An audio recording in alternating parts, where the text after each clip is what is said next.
Amen. Isang pagbati po sa ating lahat ng isang mapagpalang bagong taon.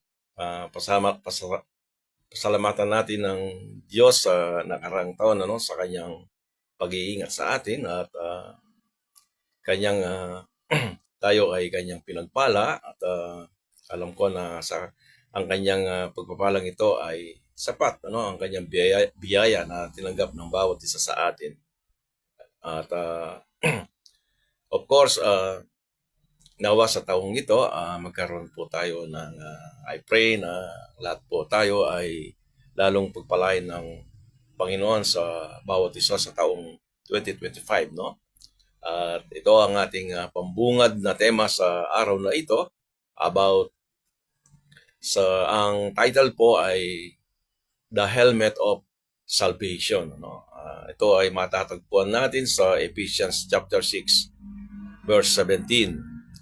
So ay napakahalaga na makita natin kung ano ba yung ibig sabihin ng helmet of salvation. Ito ay para sa mga mananampalataya na. Pero bago tayo magsimula, aking basahin ang ating talata sa ating Ephesians chapter 6 verse 17. Ito ang ating text, no, sa ating pag-aaral ngayong araw na ito.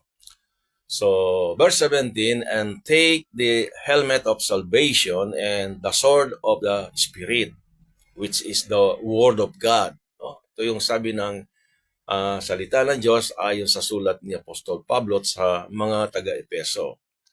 Ang PPE o Personal Protective Equipment ay isa itong ginagamit ng mga nasa construction site. Before ako ay nagtatrabaho sa isang construction, at kailangan ng ng isang workers na required, no, for their own safety na magkaroon siya ng isang PPE at ginagamit ito para sa kanyang protection. At isa sa mga ito ay ang tinatawag nating helmet, no? Ang helmet na ito lagi itong suot, kapag ang isang manggagawa is on duty. So of course, kailangan hindi pwedeng magtrabaho sa amin kapag wala siyang helmet. At ito ay kailangan para sa kanyang kapakanan at sa kanyang kaligtasan. So it is a required, no, for the safety of any on-duty personnel, So madalas ang helmet of salvation na ito ay inahintulad ng marami, no, sa isang bagay na pwede nating isuot sa araw-araw o tanggalin natin sa gabi, at bilang isang proteksyon. So ito laging nasa kaisipan ng isang mananampalataya, Subalit hindi ganito ang armor of God that works, Hindi ganito, So mayroong itong tiyak na itinuturo bilang bahagi ng ating buhay sa ating mga mananampalataya. So ito ay isang sandata upang managumpay sa anumang linlang ng kaaway. At tayo ay nanatiling nakatayo dahil alam natin kung sino ba tayo kay Kristo, upang hindi na tayo matangay ng anumang linlang o katusuhan ng gawa ng tao. Ang mga linlang ng diablo sa buhay ng isang mananampalataya ay laging itong inululunsad laban sa iyong kaligtasan sa pamamagitan ng paglalagay ng alinlangan sa kaisipan ng isang mananampalataya. Ito ay lagi ito, Lagi itong inilalagay ng ating kalaban upang bigyan tayo ng alinlangan sa ating buhay, lalong-lalo sa ating kung paano tayo naligtas, Sa kaisipan ng isang mananampalataya 'yon, Now, so the more you know kung sino ka sa ating Panginoong Hesus, kung alam ng isang mananampalataya ang katayuan niya kay Hesus, ang pamamaraan ng diablo ay hindi epektibo laban sa iyo. Of course, kung alam mo yung tinatayuan mo sa ating Panginoong Hesus, Sino ka ba sa ating Panginoong Hesus? So, hindi mananayigang kalaban, Kahit ano bang hadlang na pwede niyang gawin, hindi ito mananaig, Kung titingin ka sa Christendom nowadays, sa panahon natin, pag sinabi natin Christendom, ito yung kabuuang mga Kristiyano, no? In the entire world, no? Lahat ng mga Christians na tinatawagang Kristiyano, maraming mga Kristiyano, maraming mga tao ngayon kahit sila ay nananampalataya na sa ating Panginoong Hesus. Take note, no? Sila ay nalilito pa rin kung sino ba sila o hindi alam ang posisyon nila kay Kristo sa panahon natin ngayon. Masasabi natin yon dahil hindi nila kayang sagutin yung mga bagay na ipinangako ng Diyos nang siya ay ating kilalanin, ang ating Panginoong Hesus. So, ang kanilang posisyon ay hindi nila mapapanghawakan, So, hindi nila alam kung ano ba ang mayroon nila kay Kristo sa panahon natin ngayon. Ganito ang nasa isip nila kung minsan, being lost one day and then saved the next day. Ganun ba yung buhay ng isang mananampalataya? Hindi ito ang layon ng Diyos sa katawan ni Kristo, upang mamuhay sa mundong ito. So, titignan natin ngayon kung ano ang ipinapakita ng helmet of salvation ayon sa salita ng Diyos. Ito ang salita ng Diyos ay malinaw. At kung ano ba yung nakasaad doon sa mga talata. Titingin din tayo ng mga halimbawa sa salita ng Diyos tungkol sa katotohanan ito. So, madalas in every dispensation, ang mga mananampalataya ay may mga pagkakaiba, yung difference, tungkol sa paksang ito na ating tatalakayin, Katulad ng ating ginagawa, we will compare spiritual things with spiritual things, Kukompare natin yan, or we will compare scriptures with the scriptures. So, hayaan natin ang mga banal na kasulatan ang magbibigay ng kahulugan sa mga kasulatan. So, i-compare natin to. Kung aalamin natin ang isang salita, titignan natin sa ibang salita kung ano ba ang ibig sabihin. Like for example, itong helmet na ating tatalakayin, which is the helmet of salvation. So, ang tanong sa ating paksa ngayon, kung ano ba ang ibig sabihin ni Pablo sa helmet of salvation. Ano ba ang kanyang ibig sabihin?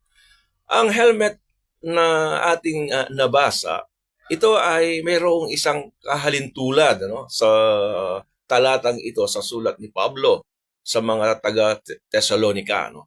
Atin na itong babasahin upang magkaroon tayo ng ideya or kahulugan nito. Sa 1 Thessalonians chapter 5 verse 8, ang sabi sa talata, "But let us who are of the day be sober, putting on the breastplate of faith and love, and for an helmet." Ano ito? The hope of salvation. Ano ito? And for an helmet, the hope of salvation. Ang sabi sa talata, tayong nasa kaliwanagan, kailangan tayong magpigil o mapagpigil. Isuot ang baluti ng pananampalataya at pag-ibig. At ang maging turbante, yung turbante, ito yung Tagalog ng helmet. Ang pag-asa ng kaligtasan. Sabi nito sa talata, ang salitang helmet is a singular o ay 8 beses, The word helmet na singular ay 8 beses ginamit sa salita ng Diyos. 2 beses lamang ginamit ni Pablo ang salitang helmet, sa kanyang mga sulat. 2 times lang. Isa sa Thessalonica at isa sa mga taga-Epeso. So sabi ni Pablo sa Ephesians chapter 6, isuot ninyo ang turbante ng kaligtasan. At sa 1 Thessalonians naman, chapter 5, sinabi niya kung ano ang ibig sabihin ng turbante ng kaligtasan. Ang turbante ay pag-asa ng kaligtasan, the hope of salvation. So that means, ang kaligtasan na makikita natin sa helmet of salvation ay hindi kung kailan ka naligtas. Kung kailan tayo naligtas, hindi yun ang ibig niyang sabihin. Ang turbante ng kaligtasan ay bahagi ng iyong pagkaligtas, yung bahagi ng ating kaligtasan. ito ay bahagi sa hinaharap, no, sa mga darating na panahon. Dahil lang sabi niya, the hope of your salvation, sabi niya. So sa isang tiyak at isang ipinangako at isang nakapirming pag-asa na ibinigay sa iyo at sa akin, no, ng Diyos. Ito yung ibig sabihin ng turbante, no? Ito ay sa bahagi sa ating buhay bilang isang mananampalataya sa darating, ano, sa mga darating, no? Ayon sa talata, this helmet is the hope of salvation. Ito yung pag-asa sa ating kaligtasan, ano?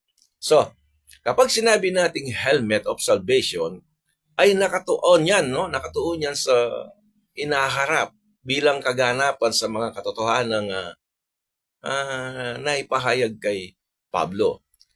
Ito ay ayon sa batay sa kanyang mga sulat. Like for example, in Colossians chapter 3, verse 4. Ang sabi niya dun sa verse 4, when Christ, who is our life, shall appear, then shall ye also appear with Him in glory. Kailan ba itong tinutukoy ng talatang ito? That is the truth found in the helmet of salvation. Ito ang naghihintay sa atin, ano, sa darating na panahon. Dahil ang ating ibig sabihin ng helmet ayon sa Thessalonica is the helmet or the hope of our salvation. Kailan yon? Do tayo ay naligtas, yung salitang hope, it will yung culmination yon pagdating ng ating Panginoong Yesus, no? So, the hope of salvation. Ito ay walang pagkakaiba, no? Dito sa Titus chapter 2 verse 13. So, ang sabi niya rito, looking for that blessed hope. So tayo ay naghihintay, ano, sa dakilang pag-asa and the glorious appearing of the great God and our Savior Jesus Christ. So ayon sa talata ay nakatingin ang mananampalataya sa isang pinagpalang pag-asa. Kailan yon? So tayo ay nakatingin sa hinaharap, ano, which is the second coming of our Lord Jesus Christ, no? Ang pag-asang ito ay ang kaganapan ng dispensation of the grace of God. So, ang mga kasulatan ay punong-puno ng mga halimbawang pag-atake ni Satanas, ano, laban sa mga mananampalataya, no, especially sa panahon natin. So, ito ay mapaglalabanan lamang natin, ano, kung anong gagawin natin. Kung tayo ay titingin, ano, hanggang sa dulo ng ating journey o sa ating paglalakbay sa buhay na ito.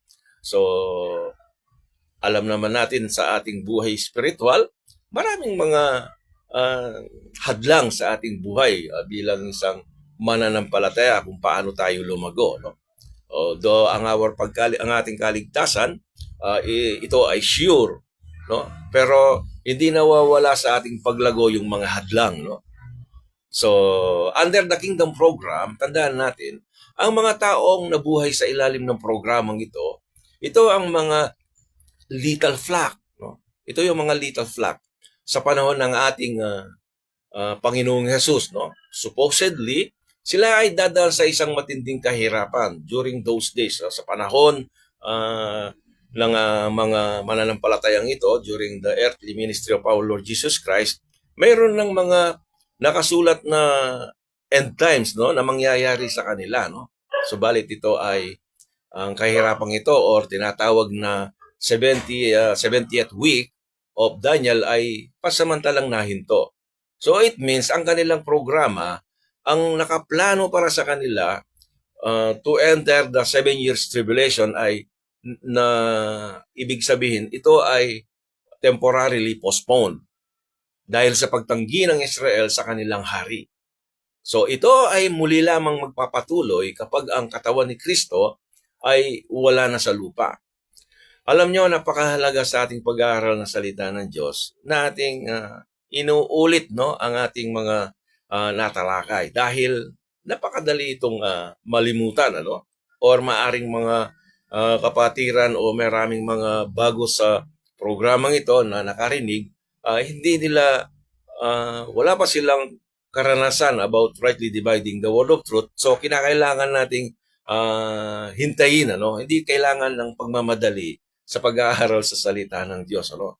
Sa Hebrew 10:32 verse o 10 verses 30 to 33, titignan natin dito yung mga taong it is a prophetic books o epistle in the time of the little flock during their earthly ministry kasama ng Panginoong Yesus.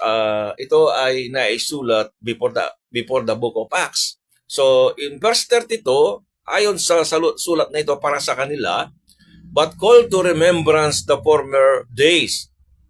Verse 32, no? In which after ye were illuminated. Yung illuminated na ito, yung word na illumination dito, it was happened during the Pentecost Day. Ito ang panahon ng bumaba ang Santong Espiritu and empowered the little flock. Bakit nila kailangan empowered?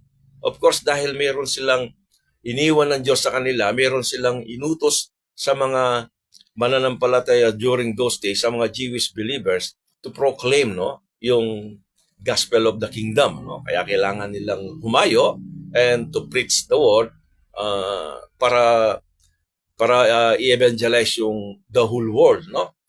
So, ang sabi niya sa talata, ye endured a great fight of afflictions. Maraming haka-haka kung sino ang sumulat sa aklat ng mga Hebreo, di ba? Do ang epistle of Hebrews, ito ay silent ang scripture na walang nakakaalam. Pero ang inyong lingkod ay naniniwala, no, na hindi si Pablo ang sumulat nito, no? Dahil haka-haka lang ang kanilang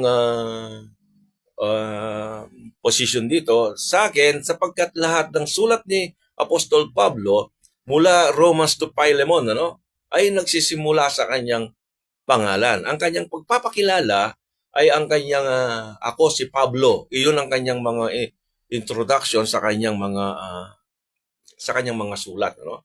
In verse 33, partly whilst ye were made a gazing stock both by reproaches and afflictions. Ito yung mga nangyayari, dapat na mangyari sa mga little flock kapag sila ay pumasok sa 7 years tribulation, no? So, and partly, no, whilst ye become companions of them that were so used.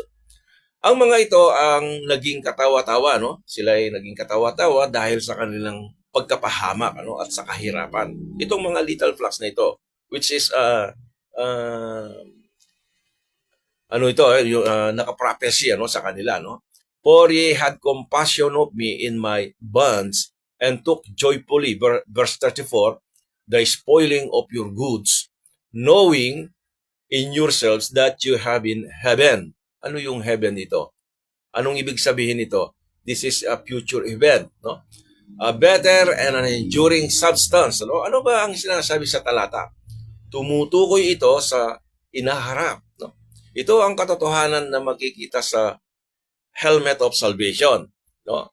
Bigyan natin ng linaw ng pakonti-konti, ano?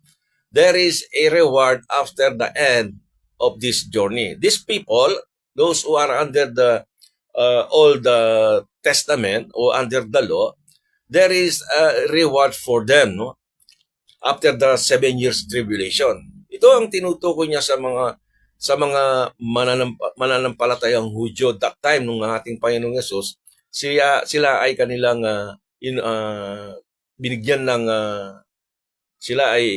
binigyan sila ng commission, ano? At kung ano ang mangyayari sa kanila. So in verse 36, for you have need of patience. Ang tanong ko rito, kailangan nila sa panahon ng kapigatihan, ano? Ang pagtitiis, ano? Pagtitimpi. Sa ating kailangan ba natin ang pagtitiis sa ating panahon?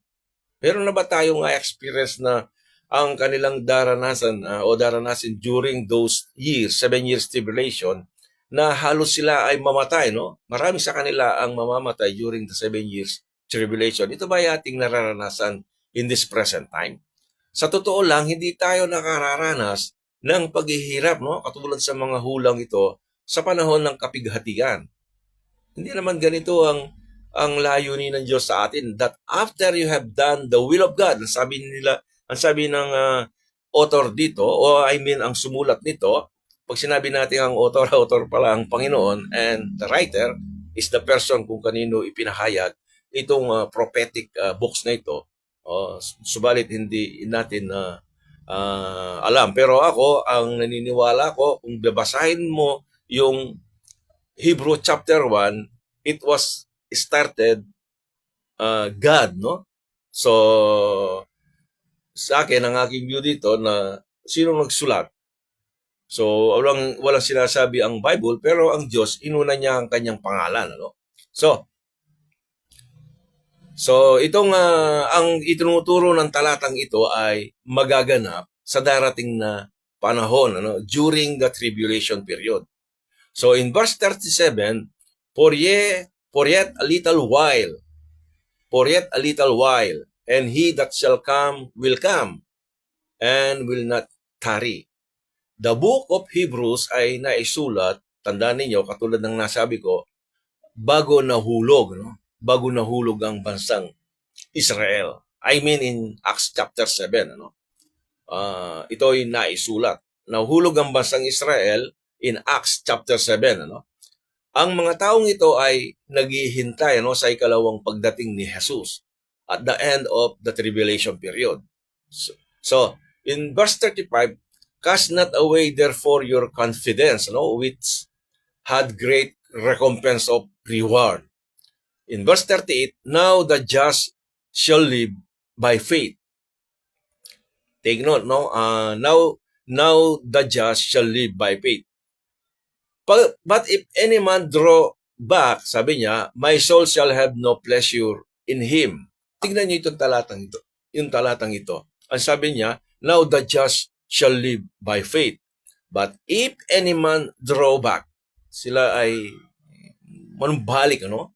Sa dati. My soul, sabi niya, shall have no pleasure in him, sabi niya. Pansinin natin ang pakikitungo ng Diyos sa mga mananampalatayang ito. Of course, hindi ito sa mga body of Christ, no? Ito in those days, during the tribulation period, man should live by faith. Sabi niya sa ating nabasa, no? Man should live by faith plus war.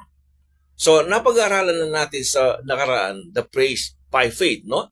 At will be applicable only for the justification of the circumcision. Ito ay sa Romans chapter 3, verse 30, ang justification by faith is for those people who are under the law, no? Kapag sinabi nating by faith, mayroong itong pruweba, no, na ang isang sumampalataya ay may kaakibat na gawa. Kaya nga ang sabi niya doon, kailangan silang magtiis during the 7 years tribulations, no? Pagpapakita na sila ay sumampalataya sila sa Diyos, ano, sa ating Panginoong Yesus, ano? So bilang patunay na siya ay sumasampalataya, of course. Madalas ang mga mananampalataya ngayon, pilit na inilalagay ang mga sinabi ni James, itong si James, ano, sa kanyang sulat sa body of Christ. Ang isang tao ay maliligtas hindi lamang sa pananampalataya. Ito yung sinabi ni Apostle James, no? Dahil kailangan din ng paggawa. No? Kailangan din nila yung paggawa. Ang sulat ni Santiago ay para sa 12 tribo ng bansang Israel, no? Na papasok sa 7 taong paghihirap. So, verse 39, but we are not of them who draw back unto perdition, no? But we are not of them who are draw back unto perdition, no? But of them that believe to the saving of the soul. Dahil sa walang humpay na pag-atake, no, laban sa mga taong ito. Actually, itong mga little flock na ito, mayroon ng mga prophecy about na mangyayari sa kanila nung sila ay nabubuhay, nung tanggapin nila itong mga sulat na ito, no? Ang iba sa kanila ay pinanghinaan na ng loob, no? Nagsimulang tumalikod at ang iba at bumalik sila sa dating pinanggalingan. Di ba sabi niya doon sa Matthew chapter 24 verse 13, At ang sino mang magpapatuloy hanggang wakas, sila lamang ang maliligtas. So, ganito yun, ano? Sila ay bumalik, ano, sa dati nilang pinanggalingan, no? So, Hebrew chapter 6 verse 9, "But beloved, we are persuaded better things of you," sabi niya, "and things that accompany salvation. Though we thus speak," sabi nito, no? So, God reminds them na mayroong reward sa kanilang mga gawa. So, obviously, hindi sa panahon natin ngayon. So, sa ating panahon ngayon, they are still expecting for a reward. Hindi reward yung sa atin, ano? Hindi dahil hindi tayo hahatulan ayon sa ating mga gawa. So, mayroon tayong mga topics before the judgment seat of Christ, makikita ninyo doon. So, ang hahatulan ay ang Israel, no? During those days, titignan ng Diyos kung sino ba yung lumakad, no? Sa Panginoon, ano? Sino yung nagpatuloy sa Panginoon, ano? And during the 7 years tribulations, yung iba, some of them, hanggang kamatayan, ano? Sila ay naging faithful. So ang sabi niya, yung iba binigyan sila ng kapamahalahan, ano? After the rewarding, ano? Yung mga actually binigyan sila ng kapamahalahan na o mga talento. There are some binigyan sila ng 5 talents, yung iba 10 talents. Ang isa naman ay isang talento, no? Subalit nung bumalik sila sa Panginoon, which is during the 7 years tribulation, nag-present ang mga ito sa Panginoon, and ang 5 dumoble, yung 10 dumoble, pero yung isa ay kanyang itinago, no? So kinuha sa kanya at ibinigay sa may 10 talento, no? So during those days, pagpasok nila sa kingdom program, i-welcome ng Panginoon yon, ano? And the body of Christ, wala na tayo rito, no? We are already in heaven, no? That is, di ba? Meron tayong topic na hindi mag-ahari ang mga mananampalataya or the body of Christ during the millennial kingdom of Christ. So, ang rewarding dito na sinasabi rito, to them that endure until the end, no? Sa mga Jewish people, no? For God, in verse 10, "For God is not unrighteous to forget your work." Tayo ba sisingilin tayo o i-judge o hukuman ba tayo sa mga ating mga gawa and labor of love? Di ba sabi niya, not of works, lest any man should boast. Hindi naligtas tayo dahil sa biyaya ng Diyos. So, which you have shewed toward His name, in that ye have ministered to the saints and do minister. Ang book of Hebrew is a prophetic books para sa kingdom program, no? But it was postponed na dapat sana mangyayari na to sa kanila, pero hindi nila kinilala si Jesus Christ as their King, and they reject the Holy Spirit, and that is their final rejection sa Diyos, ano? In Acts chapter 7 verse 51.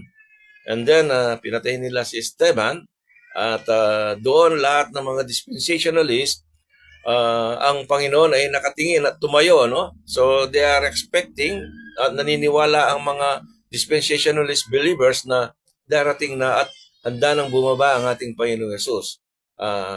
Mostly, ang kanilang paniniwala ay ganoon. And verse 11, "And we desire," this is Hebrew chapter 10, ano? And verse 11, "And we desire that every one of you do shew the same diligence to the full assurance of hope unto the end," sabi niya, hanggang sa wakas ng kapighatian, ano? Ang pangyayaring yon, no? Verse 12, "That ye be not slothful, no? But followers of them who through faith and patience inherit the promises, ano? So these promises, hindi ito gawa ng tao, no? It is the work of God. That's why through faith, no? Tandaan natin yung pag nabasa ninyo yung word na o yung praise na through faith and by faith, not the same, no? Hindi katulad sa iba ito ay ipinaparehas. Ano? Pag binasa mo yung Tagalog, sa pamamagitan ng pananampalataya, yun lang. No? But in English o in KJV, makikita natin by faith. Kung titingnan mo yung word na by faith, may kakalakip na gawa. No? So, kinakailangan patunayan natin na tayo ay mananampalataya. Kaya tayo ay maliligtas o justified by faith if you are under the law. So, now, pag sinabi nating true faith, kahit inuulit ko, ito ay biyaya, no?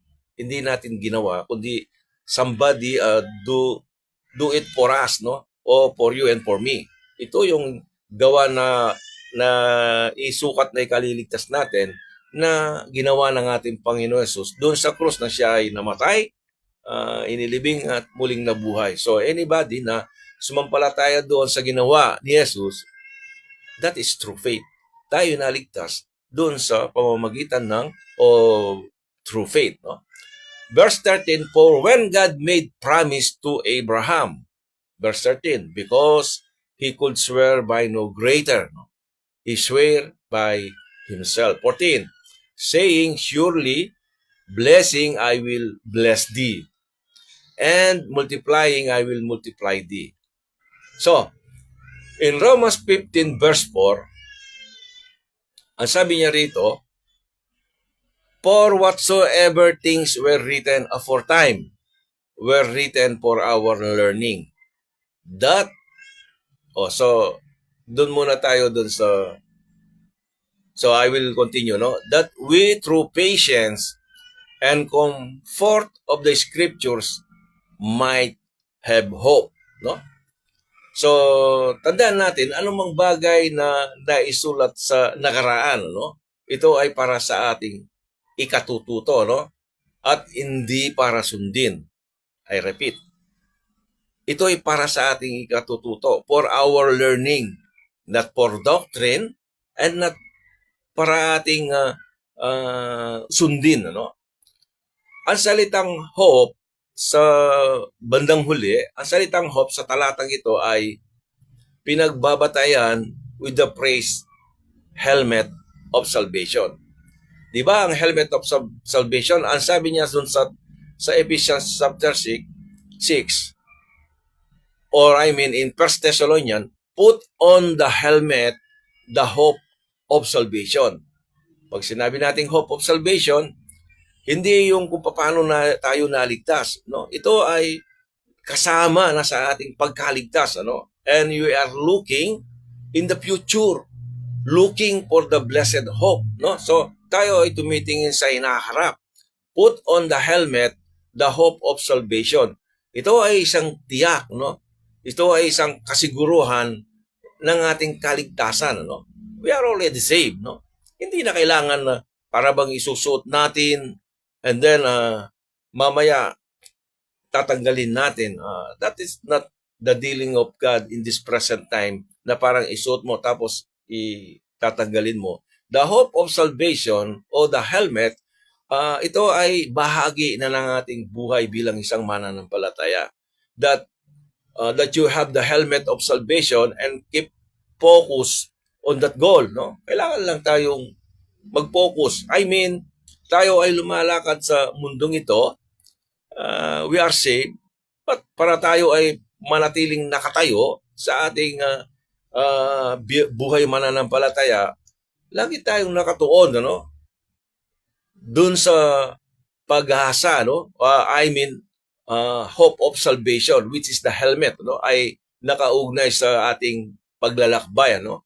Or journey, ano? Ng isang mananampalataya ngayon, no? And this journey ay nagsisimula, ang ating journey ay nagsimula doon sa cross. No?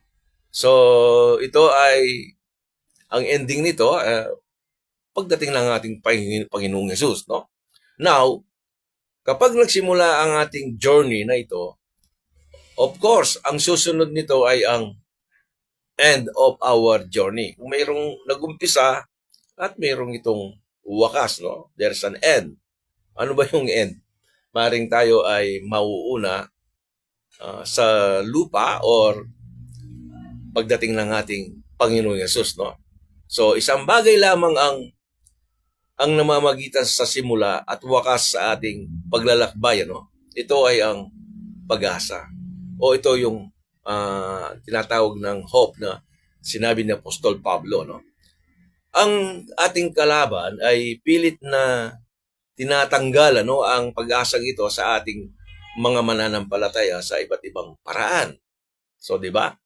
At alam naman natin, laging tumitira ang kalaban pagdating sa ating kaligtasan, no? Binibigyan ng alinlangan ang mga mananampalataya. Kaya nga sa kanila, ligtas ka ngayon, bukas, pag nagkasala ka, hindi ka na naman ligtas. So, wala silang assurance of salvation. Yung iba naman, sa pamamagitan ng ang kanilang pagkakilala kay Kristo ay hindi ganon katibay dahil ang ginawa ni Jesus sa kanila hindi pa sapat. So, ang sabi ni Jesus, ang pangaral ni Apostol Pablo, tayo naligtas sa pamamagitan ng biyaya, di ba? And then, sasabihin ni James, tayo ay hindi sapat ang ginawa ng tayo ay maliligtas hindi lamang sa pananampalataya. Kinakailangan natin ng gawa, no? So, hindi ganun ang pakikitungo ng Diyos sa ating panahon ngayon, ano? Tayo ay hindi naligtas sa pamamagitan ng pag-asa. Remember this, no? Yung tinutukoy na yung helmet na pag-asa ng ating kaligtasan, itong tayo ay hindi naligtas sa pamamagitan ng pag-asa, no? Ang pag-asang ito ay pinapanatili ang isang mananampalataya, no, sa kanyang paglalakbay sa mundong ito. So, ibig sabihin, itong pag-asa nito, ito ang nagpapanatili sa atin upang tayo ay magpatuloy sa ating journey, ano, sa ating paglalakbay. So, tandaan natin, again, ang helmet is ay bahagi ng ating pagkaligtas, no? Sabi nila, mayroong binigay si Apostol Pablo, which is the Word of God, sabi niya, no? Actually, kung naiintindihan mo kung ano yung salita ng Diyos at ito ang kanyang sinabi sa iyo na tayo ay naligtas dahil sa biyaya ng Diyos, yun ang sinasabi nating helmet na pag-asa ng kaligtasan, ano? So, hindi ito, ang pag-asa ay hindi ito yung ating kaligtasan, kundi yun na kakakibat na yon sa ating buhay bilang isang mananampalataya. Hebrew chapter 12 verse 2, sabi niya rito, looking unto Jesus, the author and finisher of our faith, no? Who for the joy that was set before him endured the cross, no? Despising the shame, and is set down at the right hand of the throne of God. Kung ating titignan ang kanyang pagdurusa, ang ating Panginoong Yesus, while on the cross, alam nyo kung saan nakadetail dito, hindi ko na lang babasahin, makikita natin sa Isaiah chapter 53, ano? Lahat ng yon ay kanyang tiniis, ano? Dahil sa kagalakang inilagay, sabi niya, who set for the joy, ano? Inilagay sa kanyang harapan, ano? Ay nagtiis doon sa krus, no? Ito ang katotohanan na makikita natin sa turbante ng kaligtasan. Yun ang aking nakikita, no? Sa helmet of salvation, no? Yung tiniis ng ating Panginoon Jesus nung siya ay nandoon sa krus. Do hindi natin nakita yon personally sa ating buhay, pero yun ang sinabi ng salita ng Diyos, that ang salita ng Diyos ay hindi magbabago, no? At yun ang kanyang, ang pagtitiis na yon, ito yung katotohanan na makikita natin sa turbante ng kaligtasan. So, in 2 Corinthians chapter 4, verses 17 to 18, for our light affliction, ibig sabihin na ito ay bagahang lamang pag, ano yung affliction? Kahirapan. So, there is a light affliction in our life, in this present time, no? Which is but for a moment. Sandali lang yun, no? Panandalian lang yun. Kanina nga, no, sa ating service, yung isang siyapong pinang, natanungan natin ni Brother Edgar, kung ilang taon na ba siya. Ang sabi niya is 70 plus, no? O malapit na siyang mag-80. So, ito kaya ay aming aabutin, sabi ni Brother Edgar. It's true, no? Napakaiksi ng ang buhay natin. And there is a light of affliction. Pinapupuntahan natin kahit saan natin gusto, no? Pwede tayong i-enjoy ang ating life in this present time. Wala naman tayong ginawa, no? Just believe, di ba? Sa kanyang salita ng Diyos. Wala namang mabigit sa ating buhay, ano? Wala namang affliction. Though, somewhere else, sa mga ibang bansa, not all, no?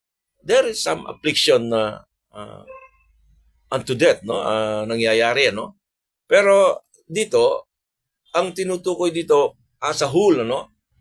Dahil ang pangyayaring kahirapan na sinasabi ng Scripture is mangyayari ito sa bansang Israel. This is ang tawag dito, walang severe persecution, ano? O great tribulation ang tawag doon. Pero yung sa atin na light affliction, it is for a moment, no? For a moment. Worketh for us as far exceeding an eternal weight of glory. Ito ang ating paglalakbay, ano? Ito ang ating journey na kahit anong pinagdadaanan natin, ano? Ano man ang sukat ng iyong paghihirap, no? Sa kasalukuyang panahon, no? Hindi pare-pareho yung extent ng ating suffering, no? Actually, ang sabi ng isang verse, for I persuaded that yung ating paghihirap dito is not comparable, no? Doon sa glory that we shall be revealed to us, no? Ng ating Panginoon, no? Na ipapahayag sa atin. So, itong paghihirap na ito ay it is not comparable doon, ano? So, ano man ang sukat ng yung paghihirap, no? Sa kasalukuyang panahon, that is our journey, no? That is a journey, ano? At ito ay pansamantala lamang. It is but for a moment, no? And this is the end of the journey, no? Yung sinasabi niyang for a moment, no? That is the end of the journey when we shall appear with Christ in His glory. So, alam naman natin, when Christ shall appear, we shall also appear with Him in His glory. So, yun ang tatanggapin ng mga mananampalataya. That is the hope of our salvation, ano? The hope of salvation, yun ang helmet na ibinahagi ng ating Apostol Pablo sa mga taga-Thessalonica, no? The helmet, the hope of your salvation, sabi niya doon, ano? So in verse 18, while we look not at the things which are seen, the things which are seen, sa mga bagay nating nakikita, no? This is our journey. So habang tayo naglalakbay sa mundong ito, marami tayong bagay na na-encounter, no? And this is our journey. But the things which are not seen, so yung mga bagay na hindi natin nakikita, that's the end of our journey.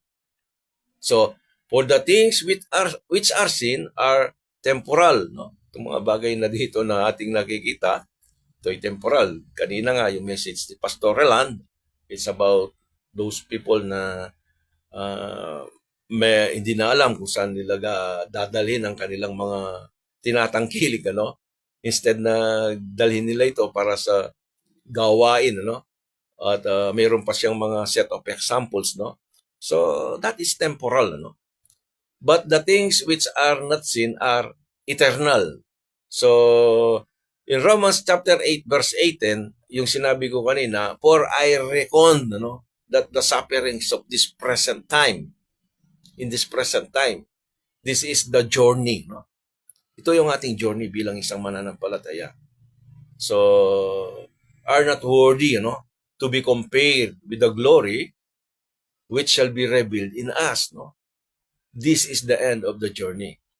So, tandaan natin, in between this journey, ang pasimula at ang wakas ng ating journey, in between, ito yung pag-asa, no? The hope o the helmet, no? The hope of your salvation.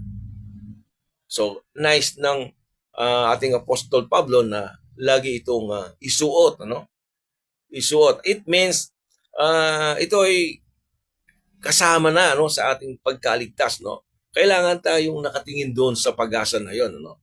So when Paul said, "Put on for a helmet the hope of salvation," kailangan tayong mag-focus sa dulo ng ating paglalakbay, ano? Or the end of our journey. So, of course, pwede lamang nating makapanatili doon, no? Kung ating alam kung sino ba tayo sa ating Panginoong Hesus, no? Kung ano yung ginawa ni Jesus sa iyo at sa akin. Yung iba, hindi nila naiintindihan yung posisyon nila sa ating Panginoong Hesus.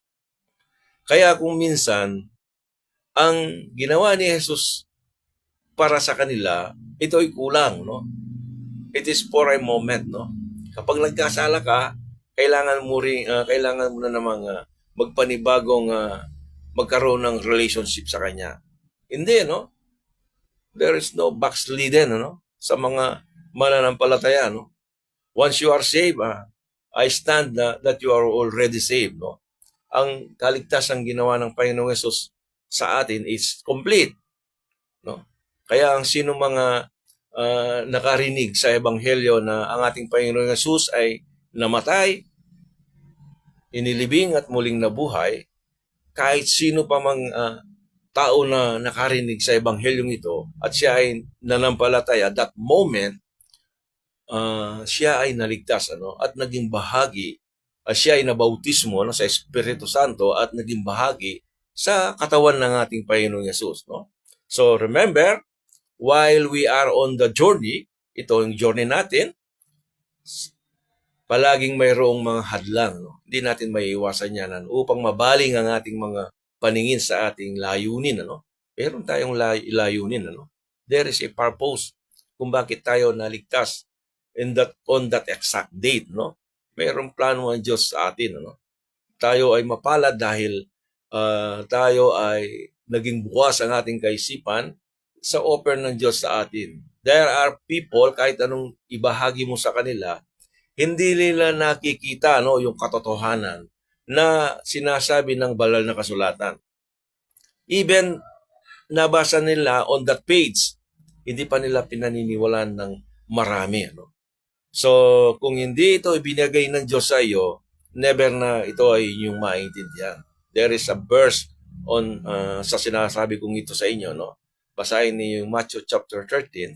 So, mayroong mga taong hindi ipinagkaloob sa kanila yung mga bagay na katotohanan, ano? So itong helmet of salvation na ito ay makikita din natin sa talatang Titus chapter 2 verse 13. Ito ay ating binasa kanina, di ba? Ang sabi niya rito, basahin ko ulit, looking for that blessed hope and the glorious appearing of the great God and our Savior, Jesus Christ, no? That is the helmet of salvation, no? Looking for that blessed hope. Pag tinitingnan mo yung word na hope in Scripture, tayo sa ating pag-aaral, ito ay kailangan nating aralin ang isang salita in Scripture, comparing spiritual things with spiritual things, no? And comparing Scriptures with the Scriptures. So kung titignan natin yung pag-asa nito, ito ay nagre-reflect dun sa helmet of salvation, ano? Looking for that blessed hope, put on for an helmet the hope of salvation, no? Kaya ang turbanteng ito ay itong ang tawag dito, helmet. Ito ay tumutukoy at nakatuon sa pag-asang ipinagkaloob ng Diyos sa bawat mananampalataya, no? Tandaan natin 'to. Kaya nakatuon tayo in this helmet of salvation kung alam natin kung sino tayo, no, kay Kristo at ang position natin sa Kanya bilang isang mananampalataya. So ito lamang ang paraan upang tayo ay matuon, no, sa helmet na yon, the hope of our salvation, kung alam natin kung ano yung position natin kay Jesus. So, bago ako magsara, no, sa ating pag-aaral sa oras na ito, nais ko lamang ipaalala, lalo na sa mga bagong nakasali sa pag-aaral na ito na tungkol sa salita ng Diyos at sa ebanghelyo ng ating kaligtasan. Ano? Tayo ay naligtas lamang sa biyaya ng Diyos. Tandaan natin ito. Ito ay sa pamamagitan lamang ng pananampalataya at hindi ito sa ating sarili. No? Ito ay kaloob lamang ng Diyos. Tandaan natin to, no? Ang ating kaligtasan ay kaloob lamang ng Diyos, hindi sa pamamagitan ng mga gawa, no? Upang ang sino man ay magmalaki. So, naligtas tayo dahil sa pananampalataya natin, ano? Sa ginawa ni Jesus doon sa krus ng Kalbaryo. Siya ay namatay, inilibing at muling nabuhay sa ikatlong araw, no? Kapag ang sino mang tao ay sumampalataya sa ebanghelyo, itong ebanghelyo ng kaligtasan na ito, sa oras ding iyon siya ay maliligtas. Ano? Ang lahat ng kanyang kasalanan, no, sa nakaraan, kasalukuyan at sa hinaharap ay pinatawad na ng Diyos. It means lahat ng ating kasalanan, no, ay pinatawad na ng Diyos. Ibig ba sabihin kahit yung mga nagagawa ko na ngayon, yun ang sinabi ng banal na kasulatan, no? Yung past, present, and future. That's why pag sinabi tayong pinatawad ng Diyos, we are complete, no, in Christ. We are complete in Christ. And ano pa bang babayaran natin, no? Tayo ay naging ganap sa harapan ng Diyos, no, dahil sa katuwiran na ating Panginoong Hesus, no. So tayo ay ibinilang, o ang katuwiran ng ating Panginoong Hesus ay ibinilang sa atin ng Diyos. At ang helmet na ito, this helmet, no, which is the hope of salvation, no, ay ating inihintay, no, sa dakilang pagbabalik ng ating Panginoong Hesus. This blessed hope, no. Kaya ginamit ni Apostol Pablo sa mga taga-Thessalonica, the helmet, the hope of salvation. Ito ay nakaugnay na sa ating pagkaligtas, ano. Hindi tayo naligtas sa pamamagitan ng hope, but we are saved and waiting for that blessed hope. Kaya nga, kailangan sa ating journey, kinakailangan tayong nakatuon dun sa pag-asang iyon. No? Kapag tayo ay hindi nakatuon sa pag-asang na dapat nating hintayin, tayo ay mahadlangan, ano, sa ating paglilingkod sa Diyos, sa pag-aaral ng salita ng Diyos. No? Tayo ay mahadlangan. Ano? So kung alam natin yung salita ng Diyos, kung sino tayo sa harapan ng Diyos, ang ating position sa ating Panginoong Yesus, hindi tayo pwedeng hadlangan. Ano? Maging yung pangako ng Diyos na kaligtasan na yon ay hindi ito mabibigyan ng bahid. Ano? Hindi katulad sa maraming mananampalataya in this present time, mayroong bagay na hindi maitali yung kanilang kaligtasan na yung tinatawag nilang assurance of salvation dahil sa kanilang hindi maitali, no, ang patungkol sa sinasabi ng salita ng Diyos, no, rightly divided, ano. So kapatid, nasana sa ating maikling pag-aaral today about the helmet of salvation ay ating nakita na ito ay kaakibat, no, ng ating pagkaligtas, no. Since na tayo ay mula sa cross hanggang sa ating paglalakbay, hanggang sa matapos, kung tayo ay kukunin ng Panginoon, or tayo ay ma-overtake ng ating kamatayan, o yung pagdating ng ating Panginoong Yesus, in between, there is an helmet, the hope of salvation. So, manatili tayong nakatingin doon para tayo ay manatiling nakatayo, no? So, pasamantalang ating puputulin ang ating pag-aaral at muling inaanyayahan ko ang bawat isa sa samahan ako sa pag-aaral sa salita ng Diyos sa susunod na araw. I hope excited ang iba o marahil naghihintay pa rin about my final conclusion in the book of Acts, dahil ito ay isang transition period at meron na akong nabuo, no? Maybe next meeting or the other next day, no? Ipe-prepare ko lang, isasummarize ko lang. So maraming salamat sa mga kapatid at maging sa mga makakapanood ng programang ito, no? Maraming salamat. So let me close in prayer. Lord, marami pong salamat sa pag-asang ito na aming taglay, na aming inihintay sa iyong muling pagbabalik, o kung kami man ay maunahan ng aming kamatayan, marami pong salamat na mayroon po kaming pag-asa. At alam namin, kung alam namin ang aming kalagayan sa panahon namin ito, kami ay madadatnan mong kami ay nakatayo dahil dun sa pag-asang ito. So marami pong salamat sa kaligtasan na ipinagkaloob mo sa bawat isa at sa mga taong mananampalataya na o nananalig sa mga ginawa mo dun sa krus ng Kalbaryo, na ikaw ay namatay, inilibing at muling nabuhay.